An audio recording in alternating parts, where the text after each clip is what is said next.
जहांगीर सबकी सोच से ज्यादा होशियार निकला है। किस तरीके से हर एक को इसने ऐसा नचाया हुआ है कि किसी को समझ भी नहीं आ पा रही है। जैसा कि आप देख रहे थे कि औरंगजेब काफ़ी ज़्यादा खस्ता हाल होता जा रहा था। काफ़ी ज़्यादा परेशान था। मदद मांगने के लिए बेचारा जहांगीर के पास आया।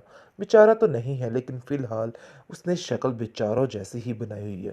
बेचारा आता है, जहांगीर उसकी मदद करने से इनकार नहीं करता, लेकिन वही काम करता है जो पहले किया करता है, जो कि उसका बिजनेस है। जिसको सुनकर आप देखेंगे कि काफ़ी ज़्यादा होशो हवास उड़ जाते हैं शाज़िया के। शाज़िया तो बस हक्की बक्की रह जाती है और इस चीज़ को कहीं ना कहीं समझ जाती है कि कुछ ना कुछ तो ऐसा हुआ है, कि कुछ ना कुछ ऐसा यानी कि हुआ है जिसमें बहुत ज़्यादा खराबी है, और हो सकता है कि ये हाथ जहांगीर का हो।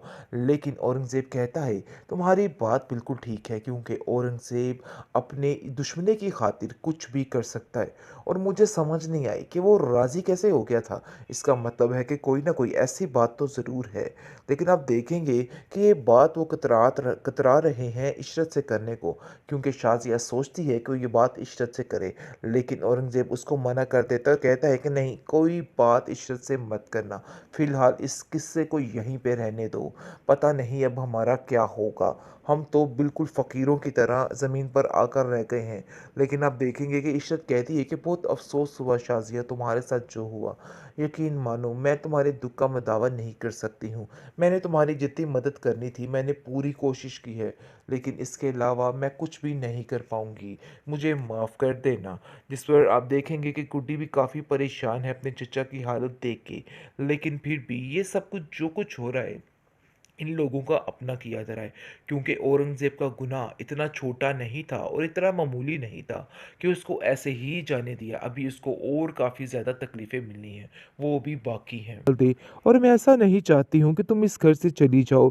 इसलिए बेहतर यही है कि खामोशी के साथ इस घर में रहो। गुड्डी बेचारी की भी कोई ज़िंदगी नहीं। जहाँ पर जाती है सिवाय ज़िल्लत के उसको कुछ भी नहीं मिल रहा है। उसका कोई हाल नहीं रह गया है। इसलिए तो स्वीटी हर चीज़ में उसका साथ देती है और ऐसे करती है, जो भी उसके खिलाफ होता है उसका बुरा हश्र कर देती है। दूसरी तरफ औरंगज़ेब काफ़ी परेशान है, क्योंकि वो एक किस्म का भिखारी बनने को आ गया है। वो कह रहा है बार बार एक ही बात कि गुड्डी के जाने से हमारे घर की सारी बरकत ख़त्म हो गई है। लेकिन आप देखेंगे कि इस चालाक ख़ानदान यानी कि जो औरत चालाकी ज़हन की है, शाज़िया, इसके दिमाग में नए से नए आइडिया आते रहते हैं। अब फिर इसको जहांगीर याद आ गया है और कहती है कि उससे कुछ पैसे लेके हम कारोबार शुरू कर लेते हैं। यानी कि हर रोज़ एक नया आइडिया इसके दिमाग में आ जाता है। जिस पर औरंगज़ेब कहता है कि जितनी आसानी से तुम ये सारी बातें कर रही हो ना, इसको करना बहुत मुश्किल है। इसलिए बेहतर यही है कि तुम अपने दिमाग को दुरुस्त रखो। तुम्हारी वजह से ही आज सब कुछ हुआ है। दोनों एक दूसरे के सारे राज जानते हैं, इसलिए खामोशी से एक दूसरे को बर्दाश्त कर रहे हैं। क्योंकि शाज़िया भी अब काम कर कर के निढाल हो चुकी है। उसको भी कुछ समझ नहीं आ रही कि वो क्या करे।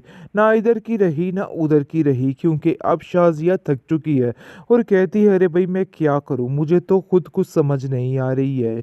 आखिर उस लड़की का इतना तो फ़ायदा था, घर के सारे काम कर देती थी, लेकिन अब मैं मुझसे ये काम नहीं होते। इस पर औरंगज़ेब उस पर चिल्लाता है और कहता है कि यहाँ पर भूख के लाले पड़े हुए हैं और तुम्हें अपनी काम की टेंशन पड़ी हुई है। गुड्डी अब वापस नहीं आ सकती। इशरत किसी भी तरह से उसको वापस नहीं आने देगी। ये बात तुम भी बड़े अच्छे तरीके से जानती हो, इसलिए ये बात दिल से निकाल दो। भाई बड़ी मक्कार है ये सोनिया। ऐसे हाथ धो के बेचारी गुड्डी के पीछे पड़ चुकी है कि गुड्डी को कुछ समझ नहीं आ रही कि आखिर ये क्या चाहती है और क्यों ये सब कुछ कर रही है। अरे भाई, वो कर कर के इन लोगों का थक गई, पकोड़े बना बना के थक गई, लेकिन ये लोग नहीं सुधरे। अफसोस की बात तो ये है कि इशरत भी अपनी बेटी का यकीन करने लग जाती है और कहती है कि गुड्डी इतनी मक्कार कैसे हो सकती है। वैसे मुझे लगता तो नहीं है, लेकिन बेचारी अपनी बेटी के हाथों मजबूर है।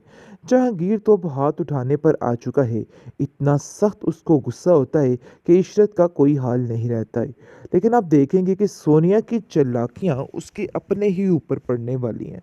वो ये समझ रही है कि वो बड़ी आसानी के साथ इन सारी चालाकियों से निकल आएगी, लेकिन स्वीटी उसका ऐसा हश्र करेगी कि वो खुद ही गुड्डी से माफ़िया मांगने लग जाएगी और मजबूर हो जाएगी कि उसने क्या करना है और क्या नहीं। और अब देखेंगे कि इशरत कहती है, मुझे यकीन ही नहीं आ रहा कि आखिर गुड्डी तुम इस तरह कितने बड़े बड़े झूठ कैसे बोल सकती हो। मैं तुम्हारा क्या करूं? मैं तुम्हारा सबके सामने साथ देती हूँ, इसका मतलब ये नहीं है कि तुम इस तरह की हरकतें शुरू कर दो। तुम अपने आप को ठीक करो। इस पर हमजा गुड्डी को कहता है कि मैं खुद डर से इस बारे में नहीं बोल पाता हूँ। मुझे पता है कि सोनिया भी कुछ ना कुछ ऐसा करेगी, बल्कि सबको ही हमारे खिलाफ कर देगी, क्योंकि मामा भी हमारे खिलाफ हो चुकी हैं। लेकिन बहुत जल्द आप देखेंगे कि खुद हमजा इस बात की गवाही देगा कि हाँ, मैंने अपने कानों से कई दफ़ा सुना है इस सोनिया को किसी से बातें करते हुए। खैर अब देखेंगे कि गुड्डी जो है वो काफ़ी परेशान हो चुकी है, क्योंकि इशरत खाला ने उसको कह दिया है कि तुम्हें बिल्कुल खामोश रहना है। कोई भी ऐसी बात नहीं करनी जिसकी वजह से जहांगीर तुम्हें इस घर से निकाल दे, और मैं ऐसा नहीं चाहती हूँ कि तुम इस घर से चली जाओ। इसलिए बेहतर यही है कि खामोशी के साथ इस घर में रहो। गुड्डी बेचारी की भी कोई ज़िंदगी नहीं, जहाँ पर जाती है सवाए ज़िल्लत के उसको कुछ भी नहीं मिल रहा है। उसका कोई हाल नहीं रह गया है, इसलिए तो स्वीटी हर चीज़ में उसका साथ देती है और ऐसे करती है, जो भी उसके खिलाफ होता है उसका बुरा हश्र कर देती है। दूसरी तरफ औरंगज़ेब काफ़ी परेशान है, क्योंकि वो एक किस्म का भिखारी बनने को आ गया है। वो कह रहा है बार बार एक ही बात कि गुड्डी के जाने से हमारे घर की सारी बरकत ख़त्म हो गई है। लेकिन अब देखेंगे कि इस चालाक ख़ानदान, यानी कि जो औरत चालाकी ज़हन की है, शाज़िया, इसके दिमाग में नए से नए आइडिया आते रहते हैं। अब फिर इसको जहांगीर याद आ गया है और कहती है कि उससे कुछ पैसे लेके हम कारोबार शुरू कर लेते हैं।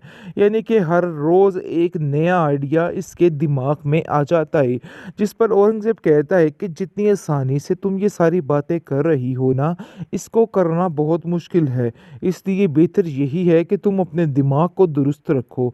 तुम्हारी वजह से ही आज सब कुछ हुआ है। दोनों एक दूसरे के सारे राज जानते हैं, इसलिए खामोशी से एक दूसरे को बर्दाश्त कर रहे हैं, क्योंकि शाज़िया भी अब काम कर कर के निढाल हो चुकी है। उसको भी कुछ समझ नहीं आ रही कि वो क्या करे। ना इधर की रही ना उधर की रही, क्योंकि अब शाज़िया थक चुकी है और कहती है, अरे भाई मैं क्या करूं, मुझे तो खुद कुछ समझ नहीं आ रही है। आखिर उस लड़की का इतना तो फ़ायदा था, घर के सारे काम कर देती थी, लेकिन अब मैं मुझसे ये काम नहीं होते। इस पर औरंगज़ेब उस पर चिल्लाता है और कहता है कि यहाँ पर भूख के लाले पड़े हुए हैं और तुम्हें अपनी काम की टेंशन पड़ी हुई है। गुड्डी अब वापस नहीं आ सकती। इशरत किसी भी तरह से उसको वापस नहीं आने देगी। ये बात तुम भी बड़े अच्छे तरीके से जानती